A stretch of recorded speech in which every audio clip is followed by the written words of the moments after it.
Praise the lord. దీవెన వాగ్దానము ఉదయకాల సమయమందు దేవుని యొక్క వాగ్దానాన్ని చూసుకుందాం. కీర్తనల గ్రంథం 148వ కీర్తన మొదటి వచ్చిన వాగ్దానాన్ని ఉదయకాల సమయమందు దేవుని యొక్క వాగ్దానాన్ని చూసుకుందాం.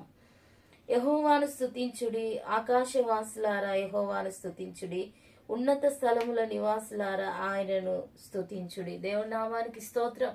ఉదయకాల సమయమందు ఉదయం లేవగానే దేవుని నామాన్ని స్తుతించే రీతిగా ఈ దినమంతా కూడా ఆయన స్తుతి మన నోటు నుండిలాగున ఆయనను స్తుతించే రీతిగా దేవుని సన్నిధిలో ఈ వాగ్దాన ప్రకారంగా యెహోవాను స్తుతించుడి అనే వాగ్దానం బట్టి దేవుని యొక్క వాగ్దాన ప్రకారంగా దేవుడు మన జీవితంలో దినమంతా కూడా ఆయనను స్తుతించే కృప దేవుడు మనకు అనుగ్రహించులాగా యెహోవాను స్తుతించుడి, ఆకాశవాసులారా యెహోవాను స్తుతించుడి, ఉన్నత స్థల నివాసులారా ఆయనను స్తుతించుడి. దేవుని నామానికి స్తోత్రం.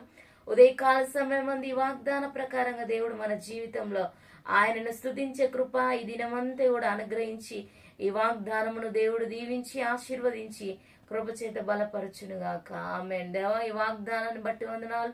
ఈ దినమంతా కూడా నేను స్తుతించే కృపను, సహాయమును, జ్ఞానమును దయచేయమని యేసు నామమున వేడుకుంటున్నాం తండ్రి. ఆమేన్. Praise the lord.